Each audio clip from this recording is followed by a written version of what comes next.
We've been telling you in recent days about a federal law enforcement operation that deliberately put guns in the hands of criminals. Those guns ended up in Mexico and were used in crimes there, including dozens of murders.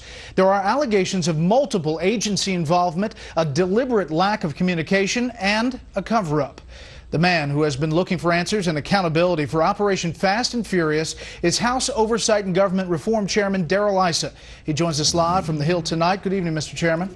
Good evening, Brett, and thanks for covering this important issue where lives have been lost on both sides of the border. Chairman, you interviewed acting ATF Director Kenneth Melson over the holiday weekend, moved up this interview actually. According to a letter you and Senator Chuck Grassley have sent to the Attorney General Eric Holder, it stated among other things, quote, "The evidence we have gathered raises the disturbing possibility that the Justice Department not only allowed criminals to smuggle weapons, but that taxpayer dollars from other agencies may have financed those engaging in such activities." So from what you know, why was this operation launched in the first place? What was the goal? Well, it depends on whose perspective you're looking at. If you're Ken Melson and you're at the ATF, what your agency is being told is this is a way to follow the guns, to roll up bigger fish. However, if you're at Justice and you're able to see DEA and other agencies and know what they know, you already know the names of the bigger fish and even have paid informants as middlemen, and that's where we discovered that it in fact was U.S. dollars that in at least some part was used to buy weapons. But there's no evidence so far from what we've seen, and you obviously have seen a lot more than we have, that ATF was actually tracking those guns, that they were actually tracking them across the border. You're exactly right. With only two exceptions where they put tracking devices on them, was there any physical tracking beyond basically a few hours of following the first car at most.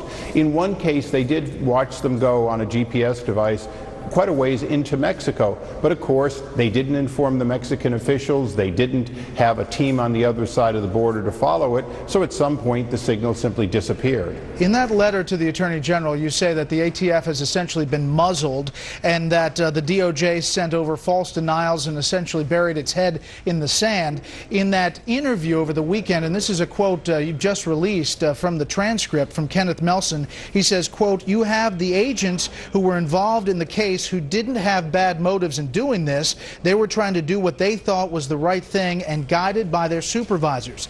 Congressman, how high do you think this goes? Well, it certainly goes to the highest levels of justice. When I say the highest levels of justice, it's Lanny Breuer's area of justice that has to authorize wiretaps and other activities. And, of course, controlling a task force that included DEA, FBI, and elements of the U.S. Attorney's Office, again, has to go to the top levels of justice. So we know it goes there, and that's eventually where we want answers, because clearly ATF, although a participant, in some cases was very much kept in the dark. We just had a picture of the Assistant Attorney General Lanny Breuer. There are wiretaps involved in this case, and do you think this went all the way up to the Attorney General? Well, we've been told by the President and by the Attorney General that they not only didn't authorize it, but in the case of the Attorney General, he claims he didn't know it till long after, quite frankly, Justice claims I was briefed in a way that I don't remember being briefed, and neither is anybody else in the room. So we do have an oddity in that the Attorney General knew or should have known long before he says he did. You know, at the point that Senator Grassley is sending letters, months go by before the Attorney General says he's even aware of this program. It doesn't make much sense to us to have a senior senator getting a letter rebuffed and then a congressman sending over a chairman sending over a number of inquiries, and the Attorney General says he wasn't yet aware of it at that time. So we have our doubts. Do you have any indication that the motive here was somehow political in any way? There are allegations about, you know, gun control and efforts by the administration. Do you have any indication that that's true? Well, the allegation I can make is under President George W. Bush, U.S. attorneys were even fired for not enforcing gun laws strictly enough. Under this administration, there seems to be a don't bother to enforce at all policy. So that disturbs us, that there's less gun enforcement about illegal gun transactions under an administration that theoretically is more for gun control. And George W. Bush went out of his way to try to help the Mexicans by having a zero tolerance to illegal gun sales that could end up in Mexico. That should be answered by the administration. The Bush policy should not have been reversed.